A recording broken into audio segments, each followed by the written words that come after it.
जिले केच में अगवा बराए तावान और बलूचिस्तान में तरक्याती अमल को रोकने पर नेशनल पार्टी के सरबराह और साबिक वजीर आला बलूचिस्तान डॉक्टर अब्दुल मालिक बलोच ने तशवीश का इजहार किया। नाज़रीन, आपको यहाँ पर अहम खबर से आगाह करते चलें कि जिले केच में अगवा बराए तावान की बढ़ती हुई वारदातों पर शदीद तशवीश का इजहार करते हुए डॉक्टर अब्दुल मालिक बलोच ने गिदरोशिया पॉइंट के एक सवाल के जवाब में कहा कि सूरत हाल इंतहाई संगीन हो चुकी है और हमारे जिम्मेदार सियासी रहनुमाओं और कारोबारी तबके के बच्चों को निशाना बनाया जा रहा है। डॉक्टर अब्दुल मालिक बलोच ने कहा कि एक जानिब अगवाकार हमारे बच्चों को उठा रहे हैं तो दूसरी जानिब रियासत का रवैया तशवीशनाक है, जबकि तीसरी तरफ मुसल्लह तंजीमें बलूचिस्तान में जारी तरक्याती अमल को रोकने की कोशिशों में मसरूफ हैं। उनका कहना था कि इन अवामिल ने सूबे में अदम तहफ़्फ़ुज़ और बेचैनी को जन्म दिया है।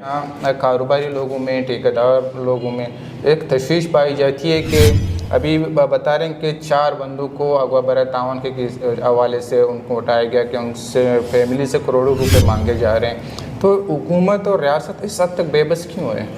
मैं समझता हूँ कि इस वक्त बहुत तशवीशनाक वो है, हमारे ज़िम्मेदार लोगों के बच्चों को उठाया है, कारोबारी लोगों के बच्चों को उठाया है।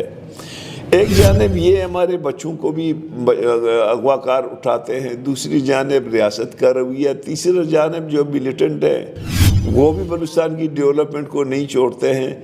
अब जितने हमारे रोड्स हैं उनको बंद किया हुआ है। अभी हमारे तुर्बस टू मंद रोड एक अज़ाब बना हुआ है, पैसे भी हैं लेकिन रोज़ाना जो है ना उन पे हमले होते हैं। और अभी कल जो है ना कोलवा में भी वो जो रास्ता बन रहा है फ्राम ओशाब टू अवारान, उसमें भी कॉन्ट्रैक्टर के पहले जो इंसर्जेंसी होते थे उसमें डेवलपमेंट को नहीं रोकते थे, ना किसी जो है ना आम आदमी को तकलीफ देते थे।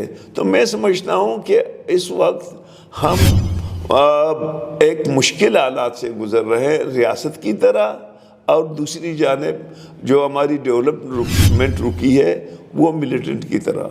तो मैं समझता हूँ इन दोनों को अपनी स्ट्रेटजी पे गौर करने की ज़रूरत है।